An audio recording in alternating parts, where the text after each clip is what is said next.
Audit OP in the chat, everyone. A very happy good morning to all of you. जल्दी से सारे बच्चे अपनी अपनी अटेंडेंस लगा दीजिए। अगर आपको मेरी ऑडियो वीडियो एकदम परफेक्ट आ रही है, सर धुआंधार आ रही है, तो जल्दी से वीडियो को लाइक कीजिए and let's begin with the today's session.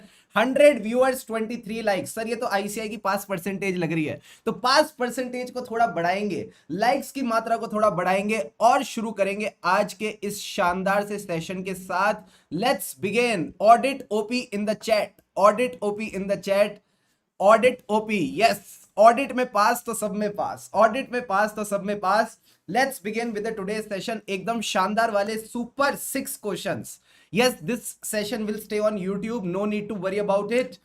आ जाइए, स्टार्ट करते हैं आज के इस शानदार सेशन के साथ, आप सबके साथ।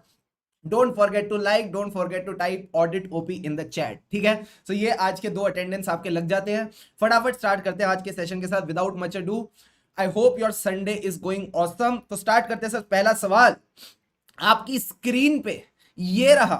कितने प्रतिशत भारतीय ये मानते हैं कि एसेज में पूरे क्वेश्चन, पूरे आंसर नहीं मिलते? बहुत सारे भारतीय। बट आज जिस तरह से हम ये सारे क्वेश्चंस करेंगे, मजा आ जाएगा, मजा आ जाएगा पूरा पूरा। तो सारे बच्चे फोकस करेंगे स्क्रीन पे, मेरे साथ ये क्वेश्चन पढ़ेंगे। सर ये क्वेश्चन कहां का है? आप देख सकते हैं, क्वेश्चन इज ऑफ आरटीपी नवंबर 22। आओ जल्दी से एक बार इस क्वेश्चन को कवर करें। देखिए क्या कहता है क्वेश्चन। सबसे पहले कहता है Arihant limited, it was engage in the business of owning and managing hotels, हाँ hotels, resorts, selling tourism packages and performing airline booking. कहीं ना कहीं इसका जो धंधा है मेक माई ट्रिप जैसा है, जो ये काम कॉर्पोरेट्स और इंडिविजुअल्स के लिए करता है। It appointed Upadhyay and company as the statutory auditor. हमको ऑडिटर का नाम पता चल गया, कंपनी का नाम पता चल गया और कंपनी का बिजनेस पता चल गया। अब आगे देखो क्या कहता है। While planning the audit team decided that the risk of improper revenue recognition, please focus on this line, risk of improper revenue recognition from hotel business should not be treated as a fraud risk. इन्होंने कहा revenue recognition गलत हो जाएगा, इसको हम fraud risk नहीं मानते। सारे बच्चे दिल पे हाथ रख के बोलेंगे, मैंने आपको कहा था रिवाइज करके आना, ऐसे 315, ऐसे 240।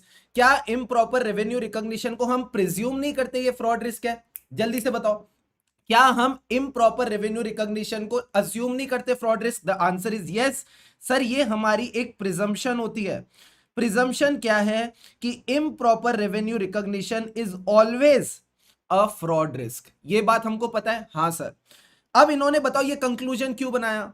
इन्होंने ये कंक्लूजन बनाया on the assessment of earlier year. कह रहे पिछली बार कोई फ्रॉड नहीं मिला इस बिजनेस में, तो इस बार भी नहीं मिलेगा। मैंने कहा ऐसे थोड़ी होता है। फिर आगे, वाइल टेस्टिंग द आईएफसी, सबसे पहले हम इंटरनल कंट्रोल्स की टेस्टिंग करते हैं, उसके बाद हम टेस्ट ऑफ डिटेल्स करते हैं। यही 2 सब्सटेंटिव प्रोसीजर है। Yes sir. तो कहते हैं while testing the internal financial control over the revenue recognition, it was identified that controls are not properly designed. Oh my god, controls में दिक्कतें हैं to mitigate the risk of fraud and risk of improper revenue recognition. सारे बच्चे एकदम समझदार की तरह मेरे को जवाब देंगे। मुझे एक बात बताओ, ऑडिटर के पास ऑप्शन क्या होते हैं? जब मैं बात करता हूं आपसे ऑडिट प्रोसीजर्स की, 2 तरह के audit procedure, risk assessment procedure, further audit procedure. Risk assessment procedure तो इसने कर लिया, कह रहे फ्रॉड रिस्क नहीं है, ये तो हो गया इसका, कह रहे इसमें फ्रॉड रिस्क नहीं है। जब ये गया फर्दर ऑडिट प्रोसीजर करने, तो 2 ऑप्शन थे इसके पास। सर क्या क्या 2 ऑप्शन थे? Test of controls, test of controls और सब्सटेंटिव ऑडिट प्रोसीजर। अब जब मैं बात करता हूं सब्सटेंटिव ऑडिट प्रोसीजर की और टेस्ट ऑफ कंट्रोल की, टेस्ट ऑफ कंट्रोल्स में पता चला आईसीज इनइफेक्टिव हैं। क्या यही हुआ इस क्वेश्चन में? हाँ सर, आईसीज इनइफेक्टिव निकले। अगर आईसी इनइफेक्टिव हैं तो मैं यहां जाऊंगा, हाँ सर। तो अब अगर मैं सब्सटेंटिव ऑडिट प्रोसीजर करूंगा, तो मैं सब्सटेंटिव ऑडिट प्रोसीजर की मात्रा बढ़ाऊंगा या कम करूंगा? जल्दी से बताओ, जल्दी से बताइए। सब्सटेंटिव की मात्रा बढ़ेगी या कम होगी? सर सब्सटेंटिव की मात्रा बढ़ जाएगी। तो अगली बात जो इस क्वेश्चन में दे रखी है वो ये दे रखी है, audit team decided to perform additional substantive testing. क्या ये इन्होंने सही किया? हाँ सर, हाँ ये इन्होंने बिल्कुल सही किया। However the audit team still, देखो कितने ढीठ हैं, ढीठ की मात्रा तो इनमें कूट कूट के भरी है। ढीठ पता नहीं कैसे लिखते हैं, तुम समझ लेना, तुम मेरी फील समझ गए ना, ढीठ है sir. They are so stubborn, they are still to the conclusion that there is no risk of fraud in the revenue recognition. Now during the course of substantive testing, अब जब ये सब्सटेंटिव कर रहे थे, it was identified that the management did not account for revenue received from the corporate hotel booking amounting to 35 crore. मतलब substantive में भी दिक्कतें निकल के आई हैं। कह रहे 35 करोड़ में से कुछ पैसा तो सीएफओ के पर्सनल अकाउंट में भी गया है और कुछ कंपनी के बैंक अकाउंट में आया है। जो बैंक अकाउंट में आया है उसको बोलते हैं advances received against future booking. तो कह रहा है in the light of above scenario, पूरी चीजों को ध्यान में रखते हुए, एज अ स्टैट्यूटरी ऑडिटर आपकी क्या रिस्पॉन्सिबिलिटी है relating to fraud in an audit of financial statement. तो मुझे सारे बच्चे एक बात बताएं, इस क्वेश्चन में मेन चीज क्या है सर? मेन चीज है risk of improper revenue recognition को फ्रॉड रिस्क मानना चाहिए था या नहीं। तो जैसे ही मैं बोलता हूं इस क्वेश्चन का कीवर्ड क्या है सर? कीवर्ड यही है, फ्रॉड रिस्क। कीवर्ड क्या है? Fraud risk. तो सबसे पहले आप मुझे बताओ, जैसे ही मैं वर्ड बोलता हूं फ्रॉड, कौन सा ऐसे दिमाग में आता है सर? फ्रॉड बोलते ही हमारे दिमाग में आता है ऐसे 240। जब मैं बोलता हूं रिस्क, तो कौन सा वर्ड आता है दिमाग में सर? रिस्क आता है, तो हम बोलते हैं ऐसे 315। तो जब आप आंसर की शुरुआत करेंगे तो आप सबसे पहले बोलेंगे दो एसेस की entry, time time time time time. Sir कौन से दो एसेस? 240 315। बोलो मेरे साथ, 240 और 315 दोनों का नाम आप लिखेंगे और बोलेंगे सर 315 का मतलब है identify and assess the risk of material misstatement due to fraud at financial statement level and assertion level. Assertion level का क्या मतलब है? A B C D, account balance, class of transaction and disclosure.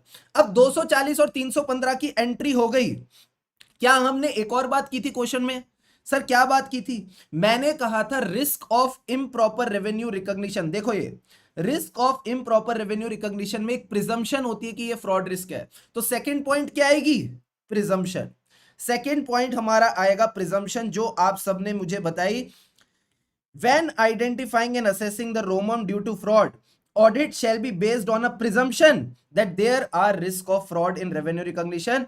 Evaluate which types of revenue transaction or assertions give rise to such risk. क्या ये presumption वाला point clear है? हाँ sir clear है। अब मुझे बताओ, जब सिंगम आई तो क्या सिंगम रिटर्न्स आई? जल्दी से बताओ।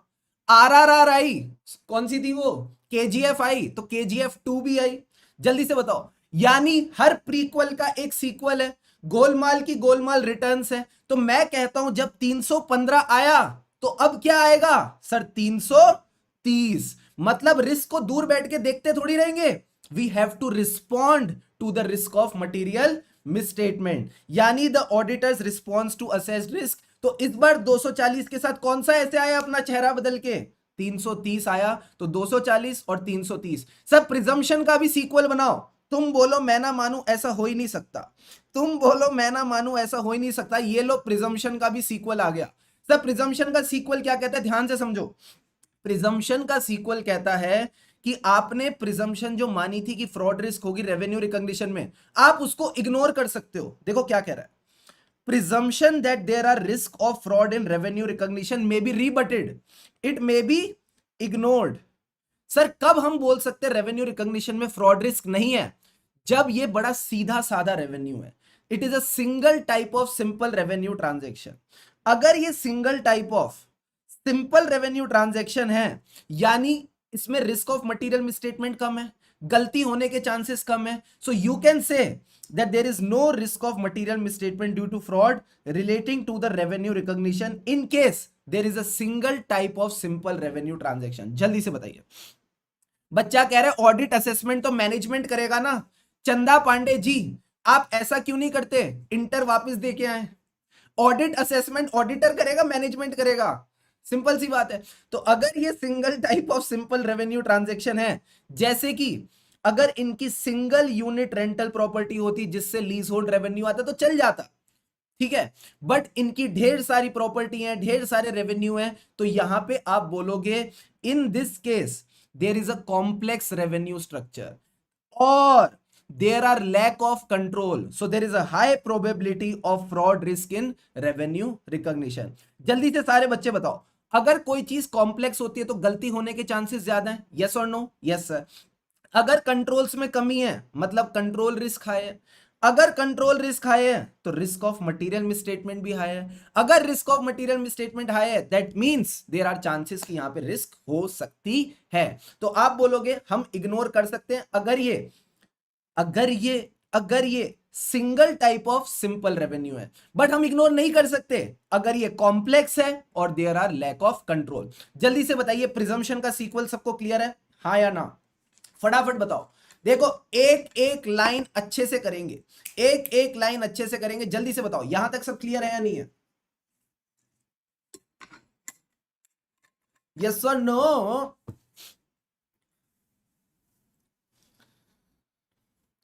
फटाफट बताओ। Yes sir. तो अभी तक क्वेश्चन का फ्लो क्या है सर? हमें क्वेश्चन में मिला एक वर्ड जिससे हमने बनाया आंसर, फ्रॉड रिस्क। ठीक है, फ्रॉड रिस्क से हमने क्वेश्चन की स्टार्टिंग करी, ऐसे 240, ऐसे 315। फिर हमने बात करी प्रिजम्पशन की, फिर हमने कहा इसका सीक्वल आएगा। इसका सीक्वल क्या था? 240 के साथ 330। फिर इसका सीक्वल आया सर, इसके सीक्वल में हमने दो पॉइंट्स बनाए, इट मे बी रीबटेड यानी इग्नोर्ड अगर ये single type of simple revenue structure है, प्लस हम इसको इग्नोर कब नहीं कर सकते? अगर ये कॉम्प्लेक्स रेवेन्यू है और the internal controls are inadequate. अगर ये दो केसेस हैं तो फिर there is a risk of material misstatement due to fraud. I hope यहां तक की समरी सबको क्लियर है। अब सर यहां तक तो हम खेल लेंगे, बढ़िया, 2-3 नंबर हमने इकट्ठे कर लिए। अब आता है नेक्स्ट पॉइंट जो हम जनरली भूल जाएंगे, तो याद रखना ये सर पॉइंट कैसे याद आएगा। You will have to update yourself. ठीक है, you will have to update yourself मतलब आप ये पॉइंट इसलिए याद नहीं कर पा रहे क्योंकि आपने कंटिन्यूअसली रिवाइज नहीं किया। फिर से समझना, अगला जो पॉइंट है आप एग्जाम में भूल जाओगे तो कैसे याद आएगा? याद आएगा ऐसे कि आप बोलो आपने कंटिन्यूअसली रिवाइज नहीं किया। सर कंटिन्यूअसली रिवाइज नहीं किया यानी अगर मैंने एंटिटी की रेवेन्यू रिकॉग्निशन की जब मैं रिस्क असेस कर रहा था, मेरे को रिस्क रिवाइज करनी चाहिए थी। मतलब अगर मैंने स्टार्टिंग में माना रिस्क कम है तो मुझे रिस्क रिवाइज करके रिस्क ज्यादा करनी चाहिए थी based upon my audit procedure. But क्या इन्होंने रिस्क रिवाइज करी? नहीं। तो इन्होंने कहा obtaining an understanding of entity and it's environment is a continuous dynamic process of gathering, updating and analyzing the information throughout the audit. तो कहीं ना कहीं ये रिस्क रिवाइज होनी चाहिए थी, इनको अपनी अंडरस्टैंडिंग वाला प्रोसेस कंटिन्यूअसली चलाते रहना चाहिए था। तो आप बोलोगे नेक्स्ट पॉइंट इसलिए याद नहीं आ रहा क्योंकि हमने कंटिन्यूअसली रिवाइज नहीं किया और ये बड़ा डायनेमिक पॉइंट है। फिर से बोलो, हमने कंटिन्यूअसली रिवाइज नहीं किया और ये बड़ा डायनेमिक पॉइंट है। So obtaining and understanding of entity it is a continuous dynamic process of gathering, updating and analysing the information. Sir ये इतनी बड़ी कहानी क्या दे रखी है? ये है फोसी। सर फोसी का क्या मतलब है? Facts of the case. तो फैक्ट्स ऑफ द केस को इग्नोर करो। फिर लास्ट पॉइंट आता है कंक्लूजन। अब आप कंक्लूड करके बताओ सारे बच्चे इन द चैट बॉक्स, जल्दी से इधर देखो, इधर देखो, इधर देखो। क्या ये इन जो अभी करंट केस है, इधर देखो तुम नालायक, इधर देखो, हाँ इधर देखो, पता नहीं क्या क्या लिख रहे हैं चैट बॉक्स में, इधर देखो तुमसे सवाल पूछ रहा हूं, तुम जवाब देना। अभी जो हमारा केस है क्या ये single type of simple revenue है या complex revenue structure with inadequate control? जल्दी से बताओ, जल्दी से बताओ, जल्दी से बताओ। Option A single simple type of revenue, option B complex revenue structure with inadequate control. जल्दी से बताओ ऑप्शन ए है या बी है? राजीव कैसे कैसे इशारे कर रहा है राजीव, जल्दी से बताओ। Single type of simple revenue या complex revenue with inadequate control? जल्दी से बताओ क्या केस है ये?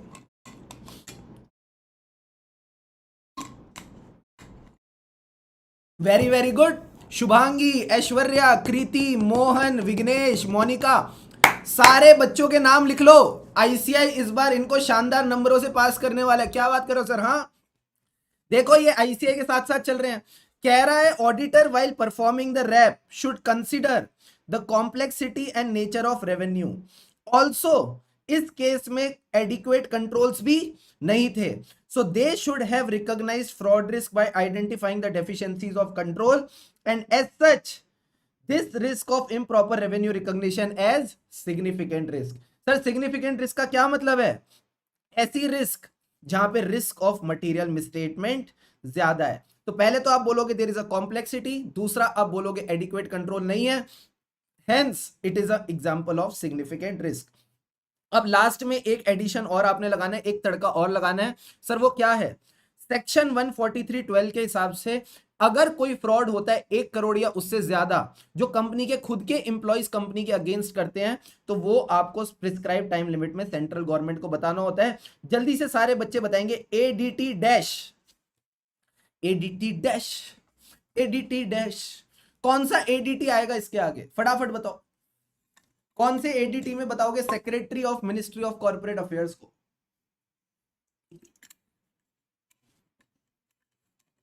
बोलो रे बोलो प्यारे बच्चों, एडीटी 4, फॉर फ्रॉड। डन डनाडन डन। वापस एक बार रिवाइज कर लेते हैं। सर क्वेश्चन में हमने क्या पढ़ा? क्वेश्चन में कुछ नहीं था, एक फर्म थी जिस फर्म का काम क्या था? सर फर्म का काम था रेवेन्यू रिकॉग्निशन को ऑडिट करना। कहते हैं रेवेन्यू रिकॉग्निशन में फ्रॉड रिस्क नहीं है। पहले तो इन्होंने प्रिजम्पशन को ही टाटा बाय बाय बोल दिया, फिर उसके बाद इन्होंने टेस्ट ऑफ कंट्रोल किया, कंट्रोल में दिक्कत निकली, सब्सटेंटिव टेस्टिंग करी तो फ्रॉड की दिक्कत निकली। तो अब एक बात बताओ, इनको क्या करना चाहिए था? तो मैंने कहा पहले ऐसे 315 240, फिर प्रिजम्पशन, फिर प्रिजम्पशन के बाद 240 के साथ कौन आ गया? 330, फिर प्रिजम्पशन रिटर्न्स, मतलब it can be rebutted, it can not be rebutted. When it can be rebutted, single type of simple revenue transaction. When it can not be rebutted, complex revenue structure, lack of control. फिर आप point भूल जाओगे। क्यों भूल गए? क्योंकि continuously revise नहीं किया और डायनेमिक पॉइंट है। So understanding the entity is a continuous dynamic process. Then facts of the case and conclude करके बोलो इस केस में कॉम्प्लेक्सिटी थी, एडिक्वेट कंट्रोल नहीं थे, hence it is a significant risk and यहां रिस्क ऑफ फ्रॉड है। एंड लास्ट में section 143(12) fraud of 1 crore and above to be reported to central government. सारे बच्चे लिखेंगे चैट बॉक्स में डीडीडी। सर डीडीडी का क्या मतलब है? डन डनाडन done. Everyone in the chat box, देखो मैं लिख के दिखाता हूं तुमको, जल्दी से लिखेंगे चैट बॉक्स में डन डनाडन डन अगर आपको ये सवाल का जवाब बिल्कुल क्लियर है। 5 आउट ऑफ 5 चाहिए मुझे इस क्वेश्चन में, अगर आपके पेपर में आता है तो फटाफट। All boys all girls, quickly quickly. चलो सर, अब आ जाओ क्वेश्चन नंबर 2 पे। अभिनंदन अभिनंदन अभिनंदन अभिनंदन, क्या नाम है भाई, ऐसा लग रहा है कुछ अच्छा हुआ है। आओ तुमको दिखाएं क्वेश्चन 2 क्या कहते हैं। CA Abhinandan is an auditor of KM private limited, ठीक है। During the course of audit Abhinandan becomes aware of information concerning, यहां से मेन बात शुरू हो रही है, इंस्टेंस ऑफ नॉन कंप्लायंस और suspected non compliance with the laws and regulation. बताओ कौन से ऐसे की बात हो रही है? सर जहां जहां लॉ और रेगुलेशन आएगा वहां वहां ऐसे 250 अपनी आंख दिखाएगा। क्या बात कर रहे हो? हाँ, जहां जहां लॉ और रेगुलेशन आएगा वहां वहां ऐसे 250 अपनी आंख दिखाएगा। So being a senior partner of CA अभिनंदन गाइडेंस, हमको सीनियर पार्टनर बोल रहा है, regarding the audit procedures to be followed when non compliance is identified or suspected। तो सबसे पहले मुझे एक बात बताओ, दिल से बताएंगे सर, सर दिल से क्या बोलेंगे? कंपनीज एक्ट को छोड़ के अगर मैं बाकी लॉज की बात करूं, क्या हम उसमें थोड़े कच्चे हैं? हाँ सर, बहुत ही कच्चे खिलाड़ी हैं। तो अगर आप किसी चीज में कच्चे हो तो क्या आप खुद ही एक्शन लोगे या पहले चीज की अंडरस्टैंडिंग लेंगे? सर हम पहले चीज की अंडरस्टैंडिंग लेंगे। यानी अगर कोई नॉन कंप्लायंस हुई या सस्पेक्टेड नॉन कंप्लायंस से पहले तो समझो तो सही हुआ क्या, टूट थोड़ी पड़ोगे उसके ऊपर। सो एज पर ऐसे 250 पहले तो क्वेश्चन को हम स्टैंडर्ड के साथ स्टार्ट करेंगे, सॉरी आंसर को स्टैंडर्ड के साथ स्टार्ट करेंगे और फिर बोलेंगे हमको कुछ नहीं आता, हम पहले चीज की अंडरस्टैंडिंग लेंगे। अंडरस्टैंडिंग ऑफ किस चीज की? क्या हुआ, कैसे हुआ, बोलो मेरे साथ, कैसे बताएं क्यों तुझको चाहे, क्या हुआ कैसे हुआ, यानी nature of act and circumstances in which it has occurred. And अभी तो आपने ये समझा है कि हुआ क्या, अब ये भी तो जानना है इसका फाइनेंशियल स्टेटमेंट पे इंपैक्ट क्या आएगा। तो आपको चाहिए फर्दर इंफॉर्मेशन, लालची ऑडिटर, आपको चाहिए further information to evaluate the possible effects on financial statement. तो सबसे पहले तो understanding of the matter in the nature and circumstances in which it has occurred, plus इसका क्या इंपैक्ट है फाइनेंशियल स्टेटमेंट के लिए, इसके लिए फर्दर इंफॉर्मेशन चाहिए। अब फाइनेंशियल स्टेटमेंट किसने बनाए? उन दो निकम्मों ने, मैनेजमेंट और टीसीडब्ल्यूजी। तो चलो चलो चलो सारे बच्चे भाग के आओ। Now we will discuss the matter with management and TCWG. अब दिल पे हाथ रखो और बताओ ऑडिट के इतिहास में कभी भी मैनेजमेंट और टीसीडब्ल्यूजी ने इंफॉर्मेशन दी है? नहीं सर। तो अब आप बोलो if they don't provide sufficient information and आपकी जजमेंट में आपको लगता है that this matter may be material, देखो अभी पक्का नहीं है कि मटीरियल है कि नहीं, क्या लिखा है, मे बी मटीरियल, तो फिर आप क्या करोगे, आप लीगल एडवाइस लोगे, आप इस केस में लीगल एडवाइस लोगे और कोई चारा नहीं है। और अगर लीगल एडवाइस से भी इंफॉर्मेशन नहीं मिलती, अगर लीगल एडवाइस से भी इंफॉर्मेशन नहीं मिलती तो जल्दी से सारे बच्चे लिखो चैट बॉक्स पे SA705। अगर लीगल एडवाइस से भी इंफॉर्मेशन नहीं मिलेगी तो मॉडिफाई करेंगे ना ओपिनियन, सारे बच्चे चैट बॉक्स पे बोलो रे बोलो प्यारे बच्चों जल्दी से। अगर लीगल एडवाइस से भी इंफॉर्मेशन नहीं मिलेगी तो हम 705 करेंगे फटाफट।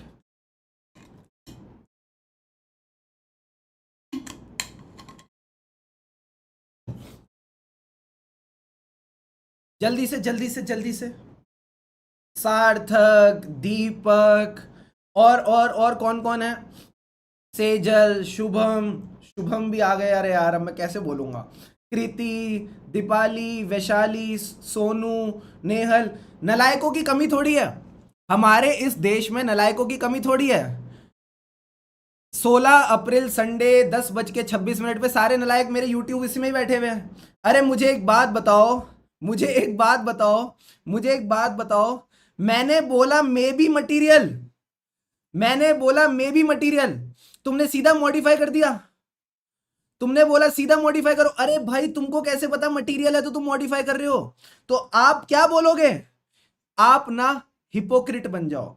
आप क्या बन जाओ सर, हिपोक्रिट भी नहीं, वो क्या बोलते हैं उसको, थोड़ा सा बेसिकली आपने अपना ओपिनियन ना थोड़ा अजीब देना है। Evaluate the effect of lack of evidence on auditor's opinion, आप यहां पे इवेल्युएट करेंगे लैक इफेक्ट का on the auditor's opinion, modify थोड़ी कर दोगे, सीधा सीधा कैसे मॉडिफाई कर दोगे। तो मेरे दोस्त यही काम आपने करना है। अब याद रखना एक बात, अगर मैनेजमेंट ने आपको इंफॉर्मेशन नहीं दी, मैनेजमेंट से इंफॉर्मेशन मांगी और मैनेजमेंट ने इंफॉर्मेशन नहीं दी, क्या मैनेजमेंट एक्चुअल में अच्छी है या मैनेजमेंट की इंटीग्रिटी में दिक्कत है? सर इंटीग्रिटी में दिक्कत है।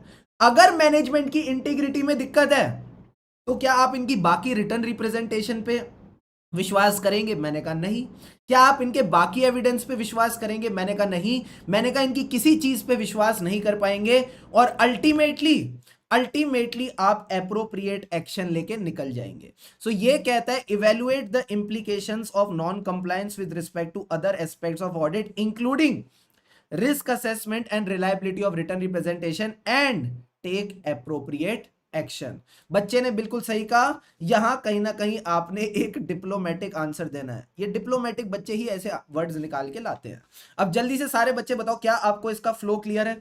सर क्वेश्चन में क्या था, क्वेश्चन में आपको मिली है इंस्टेंस ऑफ नॉन कंप्लायंस और सस्पेक्टेड नॉन कंप्लायंस। अभी तो पक्का ही नहीं है कि नॉन कंप्लायंस हुई है या नहीं हुई है, तो सबसे पहले क्या करेंगे, अंडरस्टैंडिंग लेंगे, क्या हुआ, कैसे हुआ, nature of act and circumstances. बोलो मेरे साथ, understanding of the nature of act and circumstances. फिर डिटरमाइन करो उसका क्या इंपैक्ट है फाइनेंशियल स्टेटमेंट पे। तो सर वो कौन बताएगा? मैंने कहा मैनेजमेंट और टीसीडब्ल्यू जी, मैनेजमेंट और टीसीडब्ल्यू जी। उसके बाद अगर वो भी इंफॉर्मेशन नहीं देते and you feel it is material, दोनों चीजें पूरी हो रही हैं, तो आप लीगल एडवाइस लेंगे एंड लास्ट में अगर इससे भी इंफॉर्मेशन नहीं मिलती so determine the impact on auditor's opinion and last में टेक एप्रोप्रिएट एक्शन। क्या ये सारे पॉइंट्स क्लियर हैं? फटाफट बताइए यस और नो। डन डनाडन डन। अब आ जाओ सर क्वेश्चन नंबर 3, जल्दी से पानी के 2-2 घूंट पिएंगे और अपन क्वेश्चन नंबर 3 पे चलते हैं।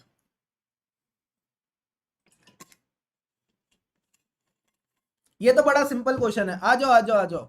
ये तो मेरा लाजवाब फेवरेट क्वेश्चन है। मनिधारी मैं धारी तेरी यारी हो गई, वो गाना है ना उसका, पद्मावत का, दीवानी दीवानी दीवानी हो गई। तो ये कह रहा है मनिधारी हो गई। Manidhari and associates have been appointed as auditor of जिन लिमिटेड। मेरे आका तुमको क्या चाहिए? बच्चा कह रहा है विड्रॉल क्यों नहीं लिख सकते? शिखा तुमको कैसे पता इसका इंपैक्ट मटेरियल और परवेसिव है? समझ रहे? ख्याति कह रही है रिवाइंड क्यों नहीं हो रहा? क्योंकि ख्याति आप लेट आए हो ना, हमने क्लास गलती से जल्दी स्टार्ट कर दी। तो कल से हम क्या करेंगे ना, हम ख्याति के हिसाब से आएंगे, सारे बच्चे ख्याति के हिसाब से आएंगे, ख्याति जब आएगी तभी अपन भी आएंगे। चलो चुपचाप अब इधर देखो।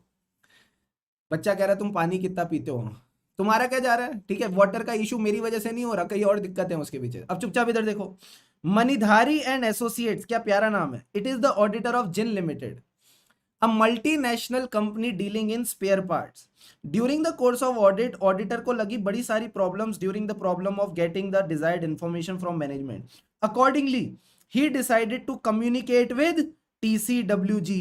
मुझे एक बात बताओ, TCWG से बात करने, हाँ बाजीराव मस्तानी, सॉरी, ये बताओ, अगर मेरे को TCWG से बातें करनी है, इधर देखो ना, तुम पता नहीं कहां कहां देख रहे हो, इधर देखो, अगर मुझे TCWG से बातें करनी है तो कौन सा ऐसे ट्रिगर होगा, जल्दी से बताओ। अगर मुझे TCWG से बातें करनी है तो कौन सा ऐसे ट्रिगर होगा, ऐसे डैश डैश डैश, फटाफट बताओ चैट बॉक्स में। सबने एकदम सही बताया सर, ऐसे 260, वेरी वेरी गुड। तो तुमको ऐसे तो पता चली गया। तो ये कह रहा है it seeks your guidance on the matters which can be considered as significant difficulties as per SA 260। तो जिन बच्चों को याद है उनको मैं एक बार फटाफट रिवाइज करा देता हूं। सर ऐसे 260 में अपन क्या करते हैं, जो हमारा ऑडिटर है वो कम्युनिकेट करता है TCWG के साथ। सर क्या कम्युनिकेट करता है, बड़ी सारी बातें कम्युनिकेट करता है। पहले तो TCWG, और सारी बातें ना, मेन बात ये सिग्निफिकेंट होती हैं, क्योंकि TCWG आम इंसान तो नहीं है, खास इंसान है, तो सारी सिग्निफिकेंट बातें होती हैं। क्या क्या होती हैं, पहले तो वो कम्युनिकेट करता है सिग्निफिकेंट क्वालिटेटिव एस्पेक्ट्स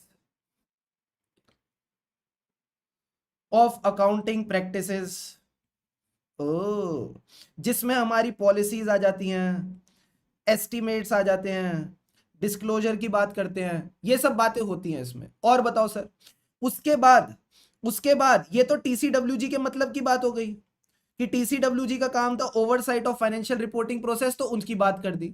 फिर ये अपनी बात करता है, ये बताता है मेरे को क्या सिग्निफिकेंट डिफिकल्टीज हो रही हैं। ठीक है सर, अपनी बात हो गई, TCWG की बात हो गई। अब मैनेजमेंट की बात करते हैं। सर मैनेजमेंट की बात क्या है, जो इसने सिग्निफिकेंट मैटर्स मैनेजमेंट से कम्युनिकेट किए हैं, प्लस उन पे जो रिटर्न रिप्रेजेंटेशन मांगी है उनकी बात करता है। And last point is other significant matter, जो तुम सबका फेवरेट पॉइंट है। ठीक है, मैं अपनी फेवरेट हूं। तो यही चार बातें आपने ध्यान में रखनी होती, पहले उनके मतलब की, फिर अपने मतलब की, फिर मैनेजमेंट के मतलब की, एंड देन अदर पॉइंट। अब इन्होंने आपसे सवाल पूछा ये कि हमको एग्जाम्पल देके बताओ क्या सिग्निफिकेंट डिफिकल्टीज है। तो आई होप आपको ये बात याद है, दिल्ली में हुए थे प्रोटेस्ट। सर दिल्ली में किसने प्रोटेस्ट किए थे, फार्मर्स ने, कहते हैं हम नहीं उठेंगे, फार्मर लॉ को दूर भगाओ। तो एक बात बताओ, वो फार्मर विलिंग थे या अनविलिंग थे? सर अनविलिंग थे। तो पहला पॉइंट आता है अनविलिंग। जो अनविलिंग फार्मर्स थे उन्होंने दिल्ली और नोएडा के बीच में क्या लगा दी, रिस्ट्रिक्शन लगा दी। सर जैसी रिस्ट्रिक्शन लगाई, क्या ओला और उबर अवेलेबल थे? मैंने कहा नहीं, ओला और उबर भी अनअवेलेबल हो गए। तो लोगों को चल के जाना पड़ा। सर चल के जाना पड़ा मतलब एक्सटेंसिव अनएक्सपेक्टेड एफर्ट। चल के जाओगे तो देरी होगी, यानी there will be significant delays. And last point is unreasonable brief time. तो यही 5-6 बात आपने ध्यान में रखनी है, unwillingness, restrictions, extensive unexpected effort, और उसके बाद unavailability, significant delay, and last point is unreasonable brief time. तो यही पॉइंट आपने ध्यान में रखने हैं। एंड क्योंकि आपके स्कोप पे लिमिटेशन है तो ऐसे 705 भी ट्रिगर हो जाएगा। जल्दी से बताइए क्या यहां तक सारे पॉइंट्स क्लियर है? क्वेश्चन नंबर 3 तक सारे बच्चे बताइए चैट बॉक्स में। डन डनाडन डन, फटाफट बताओ, फटाफट फटाफट एवरीवन, जल्दी से शाबाश, लाजवाब, ऐश्वर्या, शुभम, साहिल, सार्थक, वेरी वेरी गुड। अब आ जाओ सर क्वेश्चन नंबर 4, अभिनंदन लिमिटेड, अभिनंदन रिटर्न्स। बहुत अच्छा क्वेश्चन है, प्लीज सारे के सारे बच्चे मेरे साथ यहां पे फोकस करके चलेंगे। अभिनंदन limited, a chemical manufacturing company having its factory located in Nandan village, for the year 21-22 appointed Subahu and company as their statutory auditor। अभी तक क्या यहां कोई काम की बात थी? मैंने कहा नहीं। During the course of audit, Subahu and company जो ऑडिटर थे, दे आइडेंटिफाइड कि अभिनंदन लिमिटेड को शो कॉज नोटिस आया है। सर क्या आया है? Show cause notice. किससे आया है? National green tribunal based on the investigation performed by the regional forest department for violating environmental law. जैसे ही इसने बोला वायलेटिंग एनवायरमेंटल लॉ, मेरे दिमाग की घंटी बजी और मैंने कहा चुपचाप शुभम यहाँ पे ऐसे 250 लिख दे, क्या पता आगे जाके काम आए। मैंने कहा ठीक है, और बताओ sir. Upon gathering further understanding of the matter, क्योंकि ये लॉ का दिक्कत थी तो मुझे अंडरस्टैंडिंग लेनी थी, मैंने अभी बताया आपको। It was identified that Abhinandan limited was dumping toxic solid waste without treating it, environment की बैंड बजा रहा था, on the nearby grounds, and because of this the water bodies were getting polluted. Based on the preliminary investigation performed by department under the direction of tribunal, it was identified that these practices were carried out since 2009 and काफी ज्यादा चीजें तो अभी तक खराब हो चुकी हैं. Show cause notice was already issued to Abhinandan Limited by the tribunal for levying a penalty of 500 crore. कितने की पेनल्टी लगाई? 500 करोड़ की. Unaudited profit for the financial year was 35 crore and unaudited turnover was 100 crore. मुझे बताओ, जिस कंपनी का प्रॉफिट ही 35 करोड़ है, जिस कंपनी की टर्नओवर ही 100 करोड़ है, क्या वो 500 करोड़ की पेनल्टी दे पाएगी? जल्दी से बताओ, जल्दी से बताओ. हाँ, बुक का ही क्वेश्चन है, बुक का ही क्वेश्चन है, जल्दी से बताइए. अगर किसी कंपनी का प्रॉफिट 35 करोड़ है, टर्नओवर 100 करोड़ है, क्या वो 500 करोड़ की पेनल्टी दे पाएगी या इसमें इसका घर जाएगा? या इसमें इसका घर जाएगा? जल्दी से बताइए.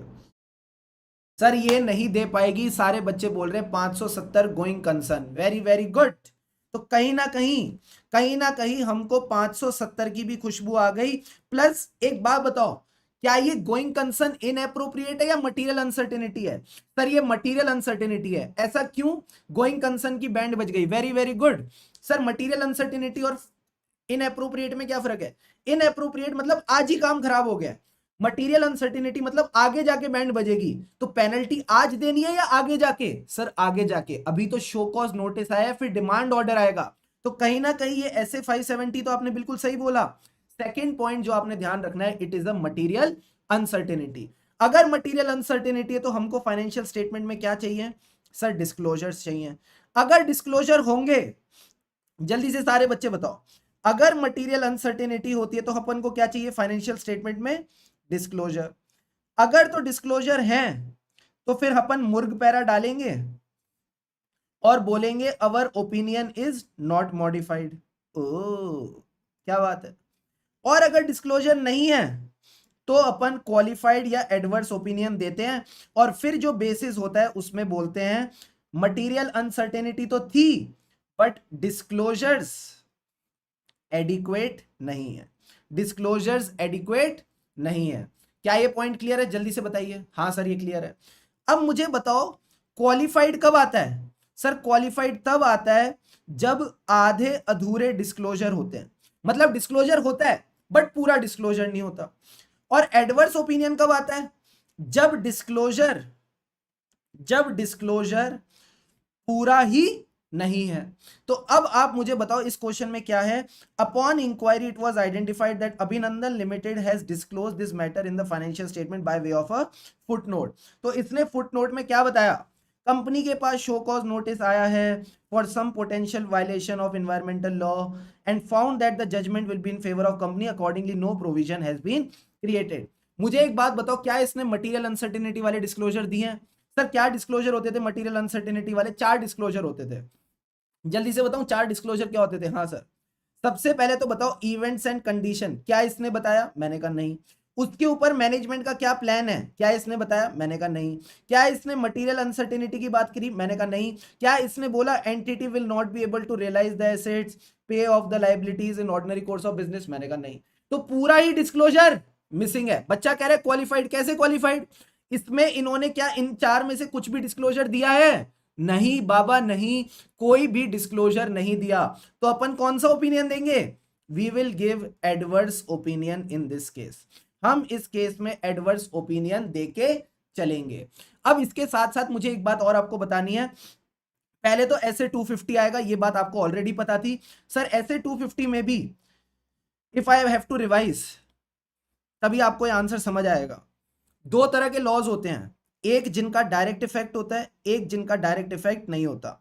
जिनका डायरेक्ट इफेक्ट होता है उसके लिए आप सफिशिएंट एंड एप्रोप्रिएट एविडेंस लेते हो. जिनका डायरेक्ट इफेक्ट नहीं है उसके लिए आप क्या करते हो? आई. सर आई का क्या मतलब है? इंक्वायरी और इंस्पेक्शन। क्या आपको 250 वाली ये बात याद आ रही है? मैंने बोला था रिवाइज करके आना। हाँ सर, अब आपने बोला था तो हमको याद आ ही रही है। तो सबसे पहले आप अंडरस्टैंडिंग लेते हो, फिर इवेल्युएट करते हो impact of other laws and regulation. तो इसके लिए आपको क्या करना पड़ेगा सर? इसके लिए आपको करनी पड़ेगी इंक्वायरी और इंस्पेक्शन। क्या यहां तक ये दोनों पॉइंट्स क्लियर है? हाँ सर। फिर एक स्पेशल पॉइंट है, अलग कलर से हाईलाइट करना, section 143 sub section 3J। Sir ये कौन सा पॉइंट है? याद है हम सेक्शन 143 सब सेक्शन 3 में कई सारे रिपोर्टिंग मैटर्स पढ़ते थे, जिसमें अपन 7 8 10 मैटर पढ़ते थे, और उसके आखिरी में एक रूल आता था जिसमें बहुत सारी चीजें आती थी। क्या कंपनी ने डिस्क्लोज किया है इम्पैक्ट ऑफ पेंडिंग लिटिगेशंस, उसके बाद क्या कंपनी ने प्रोविजन बनाया ऑफ मटेरियल फोर्सिबल लॉसेस, क्या कंपनी ने वो पैसा ट्रांसफर किया to investor education and protection fund, फिर वो जो मैनेजमेंट से रिटर्न रिप्रेजेंटेशन लिए हेरा फेरी वाली ट्रांजैक्शन की, उसमें मटेरियल मिसस्टेटमेंट नहीं है। याद है 4 5 ऐसी बातें आती थी। उसमें से एक बात कहती थी auditor is required to report whether the company has disclosed the impact of pending litigations on the financial position in the financial statement। जिस बच्चे को याद नहीं आ रही मैं बता देता हूं पेज नंबर क्या है आपके नोट्स में, ताकि आप ये चीज रेफर करके चल सके। कंपनी ऑडिट वाला चैप्टर है, सेक्शन 143 है, और पेज 156 पे ये आपकी बात लिखी हुई है रूल 11 में। पेज 156 में रूल 11 में ये बात दे रखी है। हाँ, 6 अंडे वाली बात में से पहला अंडा यही था। क्या ये पॉइंट क्लियर है? Invest today for tomorrow. Yes sir. तो अब ये पॉइंट आपका आ गया। फिर 570 के डिस्क्लोजर्स की बात हो रही है कि हमने फाइनेंशियल स्टेटमेंट में क्या वो 4 बातें डिस्क्लोज करी हैं जो आपको मैंने ऑलरेडी बता दी। अगर डिस्क्लोजर एडिक्वेट नहीं है तो qualified adverse and bases for opinion, and last में आप बोलेंगे आपको रिपोर्ट करना चाहिए 143(3) में, 570 में, और 705 के हिसाब से कौन सा ओपिनियन? मैंने कहा एडवर्स ओपिनियन। क्या ये पॉइंट क्लियर है? जल्दी से बताइए हाँ या ना। तो अगर मैं इस क्वेश्चन को समराइज करूं तो ऐसे 250, और उसमें भी आप ये बोलेंगे ये अदर लॉज है जिसका हमें इंक्वायरी और इंस्पेक्शन करके पता चलेगा। फिर ऐसे 570, उसमें भी आप ये बोलेंगे मटीरियल अनसर्टेनिटी है तो डिस्क्लोजर चाहिए। अगर डिस्क्लोजर चाहिए तो 4 डिस्क्लोजर क्या आएंगे? Already discussed with you. ठीक है सर। फिर अगर डिस्क्लोजर नहीं है तो आप बोलेंगे क्वालिफाइड और adverse plus basis of qualified और एडवर्स। फिर आप बात करेंगे सेक्शन 143 सब सेक्शन 3, उसका पॉइंट था शायद से जे। ठीक है। फिर आप आखिरी में कंक्लूजन देके आगे बढ़ेंगे। जल्दी से बताओ इस क्वेश्चन में मजा आया या नहीं आया? आया या नहीं आया? फटाफट बताओ। पूरा क्वेश्चन एकदम शानदार लेवल वाला, पूरी अंडरस्टैंडिंग के साथ अपन ने क्लियर कर लिया। बच्चा कह रहा है कारों की रिपोर्टिंग क्यों नहीं होगी? कारों की रिपोर्टिंग यहां पे होनी चाहिए या नहीं होनी चाहिए? मैं बताता हूं। यहां पे कारों की रिपोर्टिंग मुझे बताओ कौन से क्लॉज में होगी? फटाफट बताओ। कारों की रिपोर्टिंग जो होनी चाहिए वो कौन से क्लॉज में होनी चाहिए? हाँ, जे ही लिखा है मैंने, जे। कारों की रिपोर्टिंग बताता हूं क्यों नहीं होगी। सबसे पहले लॉज ऑन रेगुलेशंस की अगर मैं बात करूं तो क्या ये डिस्प्यूटेड है? मैंने कहा नहीं। क्या ये अनडिस्प्यूटेड है? नहीं। सर ऐसा क्यों? क्योंकि अभी सिर्फ नोटिस आया है। अगर डिमांड ऑर्डर आता और मैं उसके खिलाफ कंप्लाई करता तो फिर मेरे को ये देखना पड़ता कि ये डिस्प्यूटेड है या नहीं। तो यहां पे आपको वो चीज कंसिडर नहीं करने की जरूरत है। क्लॉज 19 जो है वो गोइंग कंसर्न वाला, उसमें अगेन आप गोइंग कंसर्न पे एक्चुअली रिपोर्ट नहीं करते हो। मैं आपको एक बात बताऊं, वो गोइंग कंसर्न पे आप एक्चुअली रिपोर्ट नहीं करते हो, उसमें थोड़ा गेम ही डिफरेंट है। रुको मैं बताता हूं आपको, थोड़ा सा डिफरेंट गेम है उसमें। 18 जो आप 19 बोल रहे हो ना, ये क्या कहता है? कहता है कि एज ऑन डेट आपकी जो लाइबिलिटीज हैं, मुझे बताओ क्या ये एज ऑन डेट लाइबिलिटी है? जो बच्चे क्लॉज 19 कह रहे हैं एक बार चलो थोड़ी सी डिस्कशन कर ही लेते हैं।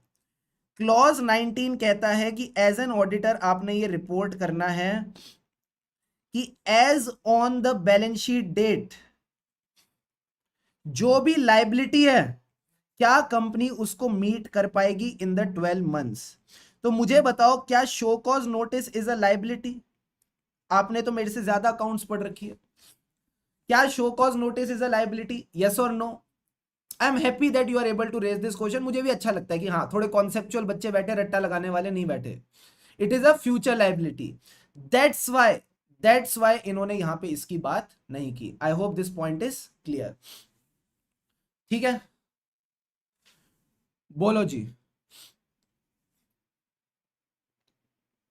अरे but no material uncertainty to pay the liability. क्या लाइबिलिटी है या नहीं ये बताओ ना। मैंने तुमसे सवाल पूछा, तुम चेंज क्यों कर रहे हो सवाल को। मैंने जो सवाल पूछा वो बताओ। सबने कहा नहीं, तो इसी वजह से गोइंग कंसर्न की रिपोर्टिंग नहीं होगी। ठीक है दोस्त, आई होप ये पॉइंट क्लियर है। अब आ जाओ मेरे अगले फेवरेट क्वेश्चन पे, क्वेश्चन नंबर 5। बस 2 क्वेश्चन रह गए हैं। सारे बच्चे बताओ, फील आ रही है नहीं आ रही है। फील आ रही है कि ऐसे इसके क्वेश्चन हो रहे हैं कि और हम पूरे नंबर ला सकते हैं। जल्दी से बताइए सारे बच्चे, बोलो बोलो बोलो।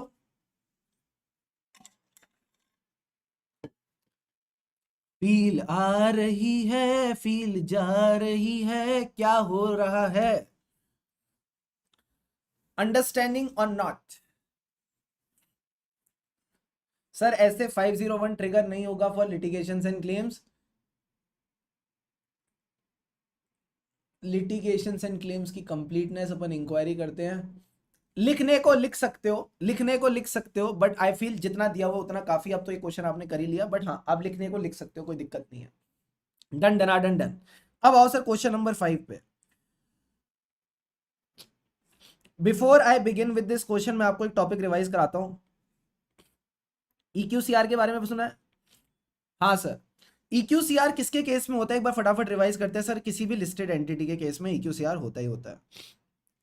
ये जो EQCR की अपॉइंटमेंट है, ये किसकी रिस्पॉन्सिबिलिटी है? मैंने कहा एंगेजमेंट पार्टनर की।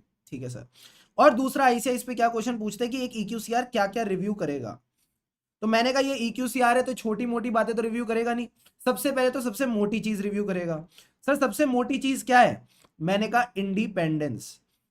सबसे मोटी चीज है इंडिपेंडेंस, तो ये सबसे पहले इंडिपेंडेंस करेगा।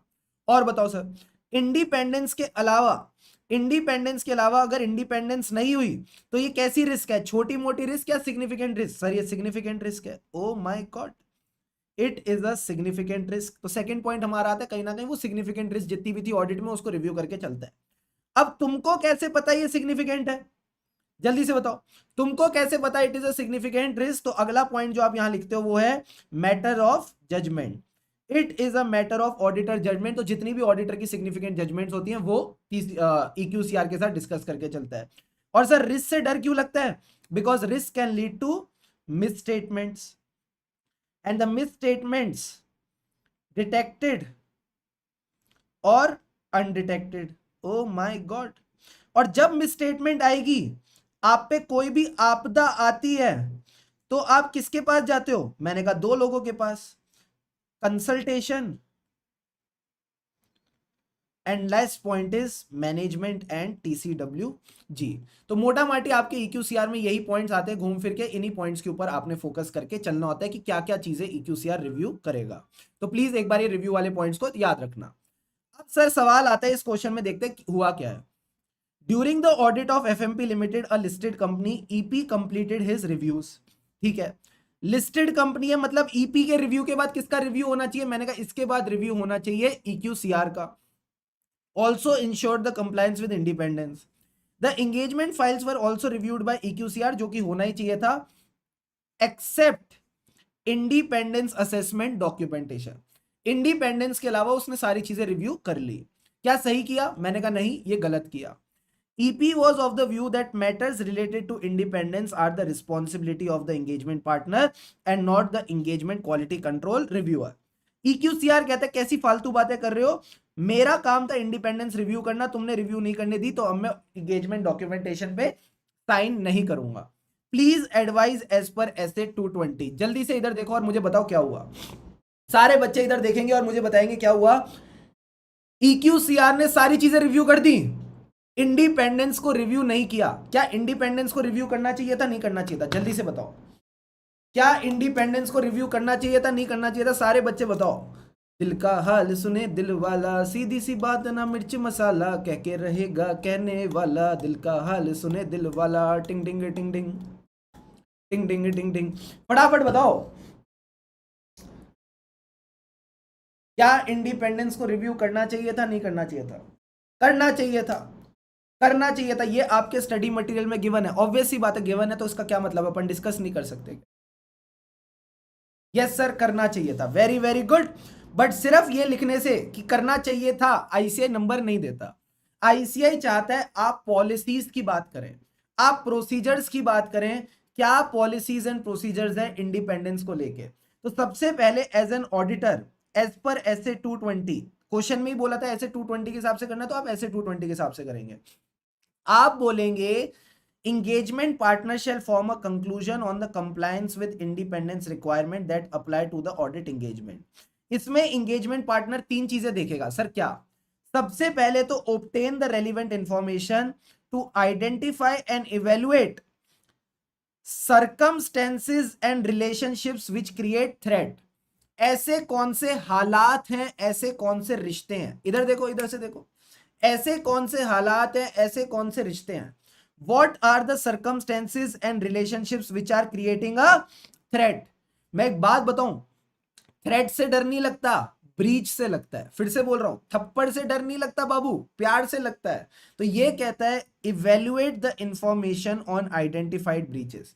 सबसे पहले तो थ्रेट, फिर ब्रीच, फिर हमारा काम क्या है कि थ्रेट को दूर भगाओ। Go threat go, go corona go. So take appropriate action, पहली priority eliminate the threat, second priority reduce them to an acceptable low level. अगर रिड्यूस भी नहीं कर पा रहे, एलिमिनेट भी नहीं कर पा रहे, तो बाबू पतली गली से निकल लो। मतलब you have to withdraw from the engagement wherever it is permissible by law और रेगुलेशन। एंड ये आपने जो भी ईपी हो, he shall promptly report to the firm any inability to resolve the matter for appropriate action. तो तीन चीजें क्या है sir as a engagement partner? सबसे पहले तो आप इंफॉर्मेशन लेंगे to evaluate the circumstances plus relationships that create a threat. अब थ्रेट से डर नहीं लगता, ब्रीच से लगता है। तो सेकंड पॉइंट में जितनी भी आइडेंटिफाइड ब्रीचेस हैं उनकी इंफॉर्मेशन लो। एंड आखिरी में वापस फर्स्ट पॉइंट पे आओ, आपको पता है ये ब्रीच किसकी वजह से हुई, इसकी वजह से। सो थर्ड पॉइंट में अपन इसको क्या करेंगे, एलिमिनेट करेंगे, गो कोरोना गो। अगर एलिमिनेट नहीं कर सकते तो रिड्यूस करेंगे, अगर रिड्यूस भी नहीं कर सकते सो विड्रॉ करके निकल जाएंगे। क्या यहां तक पूरा फ्लो क्लियर है? जल्दी से बताओ हाँ या ना। ये आपका नवंबर 22 का आई थिंक या मई 22 का आरटीपी का सवाल है। आरटीपी मई 22 का क्वेश्चन है, प्लीज इसको अच्छे से करना। Sahil yes, video shall stay uploaded on YouTube. आप ही के लिए है ना, मेरे लिए तो है नहीं, तो मैं अपने पास रख के क्या करूंगा, आप ही के लिए, देखते रहो बार बार, ठीक है, बार बार देखो। जल्दी से बताओ, क्या यहां तक तीनों पॉइंट्स क्लियर हैं? Yes or no, yes or no करेंगे, जल्दी से बताइए, क्लियर है यहां तक?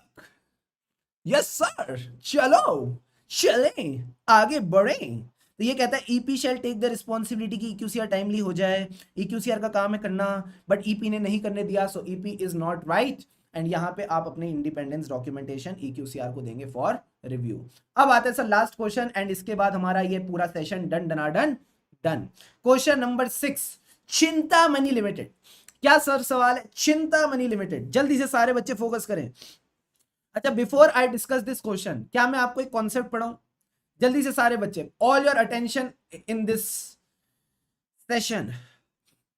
ऐसे 5:30 की बात करते हैं, ऑडिट सैंपलिंग। प्लीज 2 मिनट अपना अटेंशन दे देना, सारी बात समझ जाएगी। ऑडिट सैंपलिंग की बात करते हैं। अगर आपने ये कॉन्सेप्ट समझ लिया, ये क्वेश्चन समझने में हल्की सी भी देरी नहीं लगेगी, प्लीज फोकस करना। सबसे पहला सवाल, हम सैंपलिंग क्यों करते हैं sir? Because we need to maintain a balance between benefit, time and cost. Basically ये हमारी इनहेरेंट लिमिटेशन ऑफ ऑडिटिंग है। मैंने कहा वेरी गुड। बट जब आप सैंपलिंग कर रहे हो, ठीक है, उसमें होता क्या है सर? उसमें कुछ नहीं होता। हमारे पास एक पॉपुलेशन होती है, मान लो पॉपुलेशन है यहाँ पे 10 करोड़ आइटम्स की, रुपीस 10 करोड़। इसमें अपन क्या करते हैं, अपन इसमें से सैंपल्स निकालते हैं, ठीक है, 1 sample, 2 sample, 3 sample, 4 sample, 5 sample, 6 sample, 7 sample, 8 sample, 9 sample, 10 sample. ये जो हमने सैंपल निकाले, हम इनकी टेस्टिंग शुरू करते हैं। ये ठीक निकला, ये ठीक निकला, ये ठीक निकला, ये ठीक निकला, ये ठीक निकला, ये गड़बड़ निकला, ये गड़बड़ निकला, ये गड़बड़ निकला, ये गड़बड़ निकला, ये गड़बड़ निकला। अब सर क्या होगा, जितनी हमारी गड़बड़े हैं, जितनी हमारी गड़बड़े हैं उसको अपन क्या बोलते हैं, मिसस्टेटमेंट्स बोलते हैं। Very very good.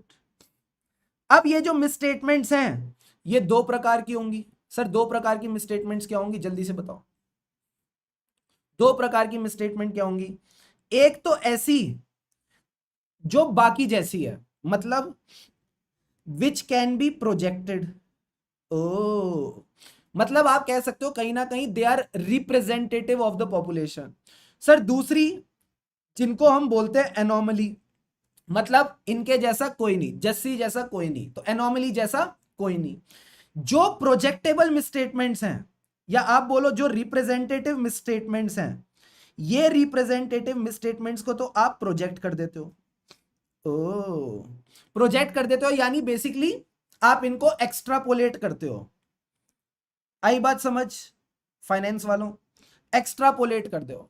और जो एनोमली है उसको आप कभी भी एक्स्ट्रापोलेट नहीं करते, उसको आप कभी भी एक्स्ट्रापोलेट नहीं करते। सर एग्जांपल देके बताओ। सपोज मेरे को मिस्टेक, यहां पे जो मैंने सैंपलिंग करी थी इसकी टोटल वैल्यू थी लेट से 1 करोड़, उसमें से जो मिस स्टेटमेंट मिली, मिस स्टेटमेंट हमको मिली है कहीं ना कहीं लेट से 60 लैक्स की। उस 60 लैक्स में से, उस 60 लैक्स में से एनॉमली जो है वो है 10 लाख, और जो रिप्रेजेंटेटिव मिसस्टेटमेंट है वो है 50 लाख। क्या ये बात समझ आती है? हाँ सर, 50 लाख की रिप्रेजेंटेटिव मिसस्टेटमेंट है, 10 लाख की एनॉमली है। तो मुझे एक बात बताओ, अगर मुझे निकालनी है estimate of miss statement in the population, तो वो मैं कैसे निकालूंगा? सर मैं निकालूंगा 50 लाख डिवाइडेड बाय पॉपुलेशन कितने की थी, 1 करोड़। 1 करोड़ में से 10 lakh anomaly, 1 CR minus 10 lakh into ये कितना था, 10 करोड़। ये भी अपन लेंगे 9.9 CR प्लस 10 लाख एनॉमली अलग से ऐड करके चलेंगे। क्या ये बात समझ आई? जल्दी से बताइए। ये मैंने एक्स्ट्रापोलेट किया है और कुछ नहीं किया, ये मैंने सिर्फ एक्स्ट्रापोलेट किया है, ये कुछ नहीं किया। क्या आपको ये पॉइंट क्लियर है? जल्दी से इसकी कैलकुलेशन करके मुझे बताओ। 50 lakh divided by 9 crore 90 lakhs into 9 crore 90 lakhs, ये आ गया 50 लाख। नहीं ये गलत हो गया, ये गलत हो गया, गलत हो गया, गलत हो गया। एक second, 50 lakh divided by 90 lakhs into 9 crore 90 lakhs. अब आया सर मजेदार कुछ आंसर, ये मेरा बन गया 55 लाख। क्या 55 लाख आ रहा है? हाँ sir, 55 lakh plus 10 lakh is equal to ये आ गया 65 लाख। क्या आप सबकी एस्टिमेटेड मिसस्टेटमेंट यही आई है? जल्दी से बताइए, क्या आप सबकी एस्टिमेटेड मिसस्टेटमेंट यही आई है? हाँ सर हाँ। तो बेसिकली जो रिप्रेजेंटेटिव नहीं थी उसको अलग, जो रिप्रेजेंटेटिव थी उसको एक्स्ट्रापोलेट किया और बाकी वाले को अलग से लिया। क्या यहां तक सब क्लियर है? हाँ सर यहां तक सब क्लियर है। अब आपका काम है इस एस्टिमेट को कंपेयर करना विद मटीरियलिटी। अब आप इस एस्टिमेट को कंपेयर करेंगे सर किसके साथ? Tolerable misstatement. For the sake of simplicity मैं इसको मटीरियलिटी मान रहा हूं, ठीक है? For the sake of simplicity मैं इसको मटीरियलिटी मान रहा हूं। मुझे सारे बच्चे दिल पे हाथ रख के बताना, अगर ये एस्टिमेटेड मिसस्टेटमेंट टॉलरेबल मिसस्टेटमेंट से ज्यादा है या इसके इक्वल है या इसके काफी आसपास है, क्या आपका दिल धक धक करेगा? जल्दी से बताओ, क्या आपका दिल धक धक करेगा? जिया धक धक करने लगा। फटाफट बताओ। अगर आपकी एस्टिमेटेड मिसस्टेटमेंट टॉलरेबल मिसस्टेटमेंट या मटीरियलिटी बोल लो इंटरचेंजेबली, कोई दिक्कत की बात नहीं है, इसके आसपास है, इससे ज्यादा है या इसके इक्वल है, क्या आपका दिल धक धक करेगा? जल्दी से बताओ। हाँ सर हाँ, मेघा बोलती है हाँ करेगा। दीपक कह रहे मेरा भी करेगा। तो मैंने कहा जब भी दिल धक धक करे यानी आपको डर लग रहा है। सर डर किस बात का, कि कहीं यहां मटेरियल मिसस्टेटमेंट तो नहीं, कहीं यहां मटेरियल मिसस्टेटमेंट तो नहीं। तो अब क्या करना पड़ेगा, अब आपको चेक करना पड़ेगा सर क्या एक्चुअल मिसस्टेटमेंट कितनी है, एक्चुअल मिसस्टेटमेंट कितनी है। तो इसका मतलब यहां पे काम होने लगेगा, एक एक आइटम चेक करना पड़ेगा। हाँ सर, अब ये काम कौन करेगा, कौन एक एक आइटम चेक करेगा कि भाई सब कुछ ठीक है कि नहीं। मैंने कहा the first priority is management. Management का काम था ना कि वो मेहनत करे, मैनेजमेंट का काम था कि वो फाइनेंशियल स्टेटमेंट बनाए। तो हम मैनेजमेंट के पास जाएंगे दिक्कत लेके और उनको बोलेंगे to identify other misstatements in the population. अगर मैनेजमेंट ने कहा नहीं मैं काम नहीं कर रहा, अगर मैनेजमेंट ने बोला नो, अगर मैनेजमेंट ने बोला नो, तो अब काम कौन करेगा, सारे बच्चे बताओ। If the management says no तो काम कौन करेगा। बच्चा कह रहा है रीडिटरमाइन द मटेरियलिटी। कैसी फालतू बातें कर रहे हो, चुपचाप यहां बताओ, जो मैं तुमसे पूछ रहा हूं वो बताओ ना, ज्यादा दिमाग मत चलाओ, जल्दी से बताओ कौन करेगा। अब दूसरी पार्टी कौन है जिसके हिस्से काम आएगा, बोलो रे बोलो प्यारे बच्चों, who will do this work. TCWG काम नहीं करता, टीसीडब्ल्यूजी सिर्फ डांट लगाता है, उसके डांट लगाने पे भी मैनेजमेंट ने काम नहीं किया। शिखा ने बिल्कुल सही बात बोली सर, ऑडिटर। अब ऑडिटर को अपने फर्दर ऑडिट प्रोसीजर्स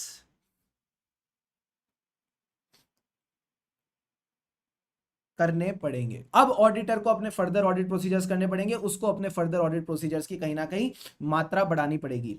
एग्जाम्पल सुनो, एग्जाम्पल भी दे रहा हूं। अगर ऑडिटर टेस्ट ऑफ कंट्रोल्स कर रहा था और उसको किसी कंट्रोल में दिक्कत मिली, suppose there was some weakness in a control, तो वो क्या करेगा सर, वो चेक करेगा कोई ऑल्टरनेट कंट्रोल है क्या।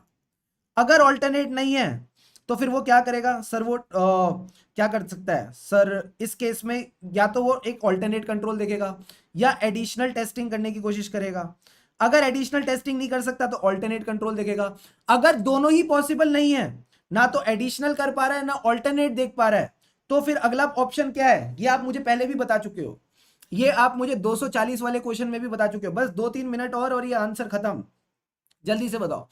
ना तो एडिशनल टेस्टिंग कर पा रहा है, ना कोई ऑल्टरनेट कंट्रोल चेक कर पा रहा है, तो क्या मैं बोल दूं टीओसी से काम नहीं हो रहा। हाँ सर टीओसी से काम नहीं हो रहा, तो अब अगला ऑप्शन क्या है, सब्सटेंटिव ऑडिट प्रोसीजर। कहीं ना कहीं आपको एडिशनल सब्सटेंटिव टेस्टिंग करनी पड़ेगी। मेघा वेरी वेरी गुड, आपके ऊपर तो मार्क्स बरसने वाले हैं, आपके ऊपर मार्क्स बरसने वाले हैं, मजा आ जाएगा। सुप्रीति कहती मॉडिफाई करो, सुप्रीति को पता ही नहीं कि फर्दर ऑडिट प्रोसीजर में एक और ऑप्शन भी था। चलो कोई बात नहीं, आई होप यहां तक सारी बातें क्लियर है। सर एक बार रिवाइज करा दो। सैंपलिंग करने का एक ही तरीका, पहले उठाएंगे पॉपुलेशन, उसमें से निकालेंगे सैंपल। सैंपलिंग में मिसस्टेटमेंट्स निकल सकती हैं, दो तरह की मिसस्टेटमेंट, एक को प्रोजेक्ट किया जा सकता है, एक को प्रोजेक्ट नहीं किया जा सकता। जिसको एक्स्ट्रापोलेट नहीं किया जा सकता उसको बोलते हैं एनोमली, जिसको किया जा सकता है उसको बोलते हैं रिप्रेजेंटेटिव। अब जब आपने एक्स्ट्रापोलेशन करी तो आपके पास एस्टिमेटेड मिसस्टेटमेंट आ जाएगी, जो कि हमारे केस में आई 65 लाख। अब ये जो एस्टिमेटेड मिसस्टेटमेंट है इसको कंपेयर करो मटीरियलिटी से। अगर ये मटीरियलिटी के आसपास है, उससे ज्यादा है, उसके इक्वल है, तो आपका दिल धक धक करेगा। सर धक धक का क्या मतलब है, इसी को अंग्रेजी में हम बोलते हैं unable to conclude, unable to conclude on the population.